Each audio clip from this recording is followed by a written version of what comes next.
Bonjour et bienvenue dans Real Economy. Cette semaine, nous sommes à Amsterdam pour parler compétitivité au sein de l'Union européenne à l'échelle des entreprises et des pays.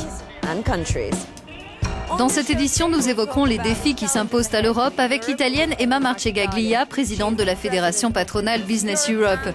Alors que dans les capitales européennes, on ne parle que de compétitivité, nous verrons qu'Amsterdam en est l'un des plus remarquables porte-étendards.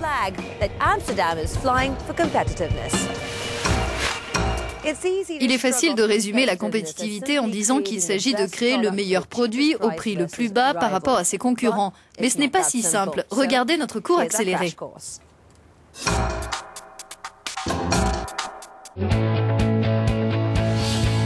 La compétitivité d'une entreprise, c'est l'attractivité des biens et des services qu'elle produit. Par extension, on parle de la compétitivité d'un pays, c'est-à-dire de l'ensemble de ses entreprises. On distingue deux dimensions, la compétitivité prix et la compétitivité hors prix. La compétitivité prix est la capacité des entreprises à proposer des produits moins chers que leurs concurrents. Elle est principalement liée aux coûts de production qui dépendent de la productivité des entreprises, aux taux de change qui font qu'un produit est plus ou moins cher à l'étranger et aux coûts de transport.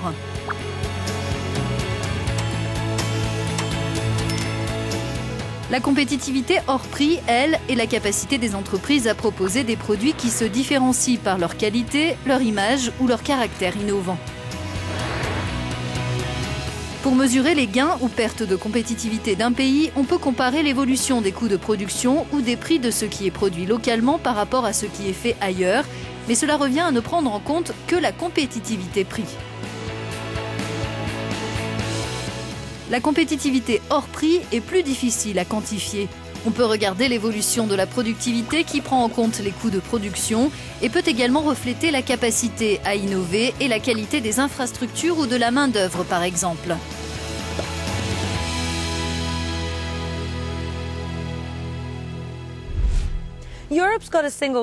Au sein du marché unique, les citoyens bénéficient de niveaux de vie parmi les plus élevés au monde.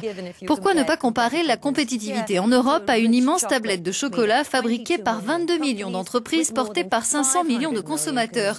Mais la recette de ce chocolat n'est pas la même partout dans l'Union. Or, comment rester compétitif quand il existe des disparités structurelles? Sébastien Le Belzic n'a pas pu s'empêcher de goûter cette spécialité belge.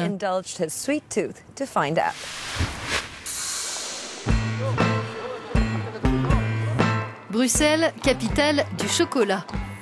Toutes les grandes marques se côtoient dans l'hypercentre. Parmi ces enseignes célèbres dans toute l'Europe, Léonidas est la plus ancienne. Depuis 100 ans que la marque existe, les recettes n'ont guère changé. Tout est fabriqué ici, dans ce type d'atelier, comme ici à Bruxelles, comme nous l'explique le chef Claude. Eh bien oui, Sébastien, voilà, nous allons commencer donc par vider notre chocolat sous ce marbre. Et nous allons tempérer. Pourquoi tempérer? Parce que c'est nécessaire pour faire la formation d'une coquille de chocolat. Pour rester compétitif, la première valeur ajoutée du chocolat belge, c'est cette fabrication traditionnelle et unique.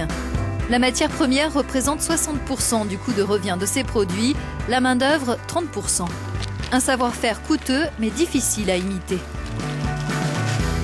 Je pense que le label européen est particulièrement belge, est important pour la qualité des produits, la qualité de la main-d'œuvre. Ils sont chers, mais ils sont productifs, ça il faut le dire aussi. Et donc on a une certaine tradition, la connaissance de faire un bon produit, on l'a chez nous. Le faire ailleurs, c'est toujours plus compliqué. La marque réalise 90% de ses ventes dans la zone euro. Le reste prend la direction des États-Unis, du Japon ou de la Chine, qui figurent parmi les principaux pays d'exportation des produits alimentaires belges. Le marché européen demeure la priorité car il ne souffre d'aucune barrière commerciale. On constate qu'il y a de plus en plus de protectionnisme du côté américain. Donc, par conséquent, le plus de potentiel se retrouve certainement encore dans les marchés européens. On est déjà très fort, très dominant dans les marchés Benelux-France. Et donc, il y a encore pas mal de potentiel à prendre dans des marchés comme l'Allemagne, l'Angleterre, où il y a déjà une culture de consommation de pralines, de chocolat.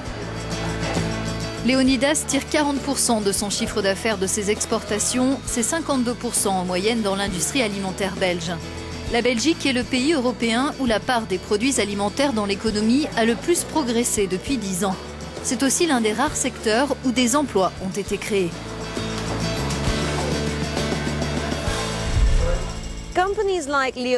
Les entreprises comme Leonidas alimentent la compétitivité de leur pays, mais elles doivent surmonter de nombreux obstacles pour y parvenir. Nous avons rencontré Emma Marcegaglia, qui est à la tête de la fédération patronale Business Europe et co-préside le groupe Marcegaglia.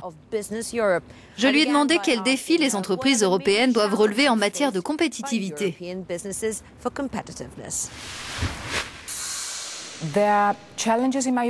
Je pense que le premier défi, c'est d'être innovant, de savoir comment élaborer des produits nouveaux que les gens aiment.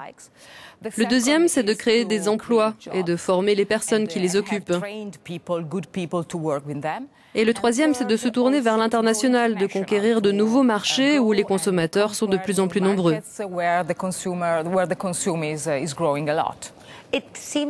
Il semble presque impossible de comprendre pourquoi il existe tant de tendances divergentes au sein de l'Union monétaire et de l'Union européenne. Le problème, c'est que nous devons être compétitifs de manière identique. Pour vous donner un exemple, nous devons avoir une politique énergétique commune dans toute l'Europe. C'est incompréhensible que dans un pays, le prix de l'énergie soit très élevé et dans un autre, il soit très faible. Autre exemple, ce que l'on appelle le marché intérieur. Il n'est pas normal qu'une entreprise italienne ou française ait des problèmes pour travailler en Allemagne ou en Grande-Bretagne. Pour définir des règles du jeu équitables, nous avons besoin de plus d'Europe. Pourquoi on n'y arrive pas ? Parce que nous n'avons pas assez d'Europe et parce qu'il y a aussi des États membres qui veulent conserver la maîtrise de certaines politiques nationales. Au cours de cette crise, nous avons gagné des parts de marché dans le monde. Je pense que dans leur ensemble, les industriels s'efforcent d'avoir une plus grande efficacité et de baisser leurs coûts. Ils essaient de se montrer plus innovants, mais nous avons encore beaucoup à faire parce que nous devons créer de nombreux emplois. Ce que je veux dire, c'est que le taux de chômage est trop élevé en Europe. Quand on voit l'accent qui est mis sur les coûts, ce qui est important, il est vrai, ne devrait-on pas nous concentrer un peu plus sur une notion qui fait polémique parmi les économistes, à savoir la compétitivité ? Nous devons avoir des politiques identiques en matière de recherche et développement, en matière d'infrastructure. Donc je pense que l'idée, c'est d'être compétitif pour conquérir également des parts de marché à l'étranger. Parce que si on se tourne uniquement vers le marché intérieur européen, qu'on ne fait qu'adopter de nouvelles réglementations en Europe, qu'on fait attention seulement à ce qui se passe en Europe et que l'on ne sait pas ce qui se passe par exemple aux États-Unis ou en Asie, ce n'est pas une bonne chose. Ce qui nous amène à cette question, que doivent faire les entreprises européennes pour se placer au bon endroit sur la chaîne de valeur mondiale ?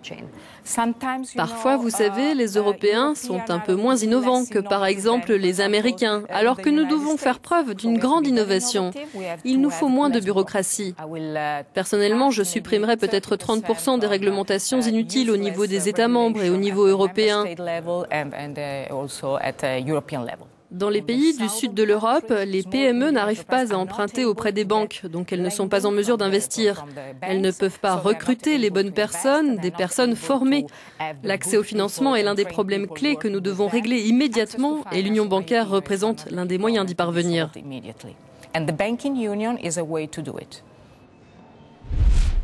Les pays européens essaient de prendre le train de la compétitivité.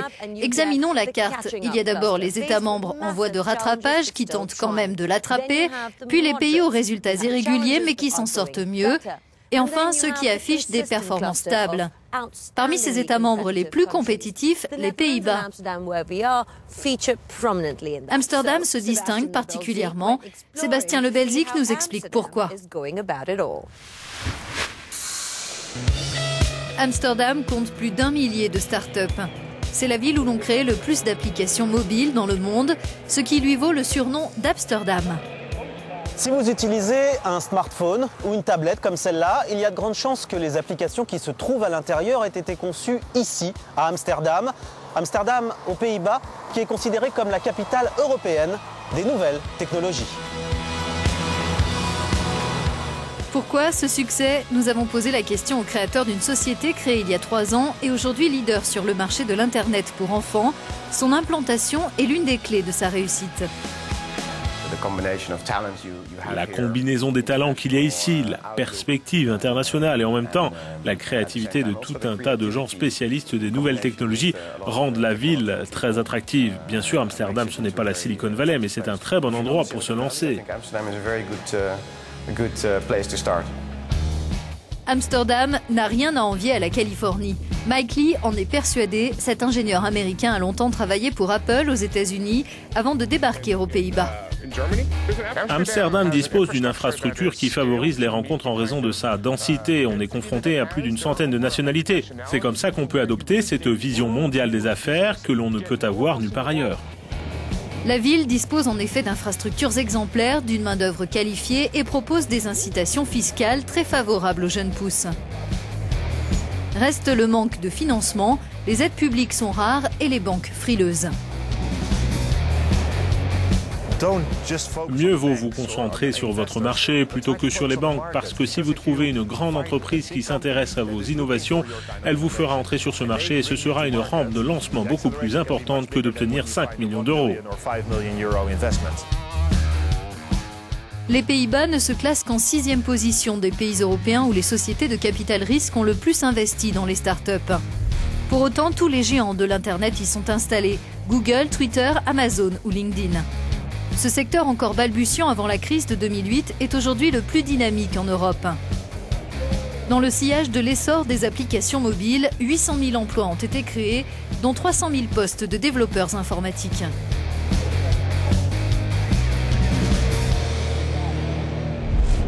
C'est tout pour ce Real Economy à Amsterdam. Rendez-vous dans notre prochaine édition consacrée à l'Europe, la mondialisation et le commerce, dimension également cruciale quand on parle de compétitivité. Merci de votre attention, à bientôt.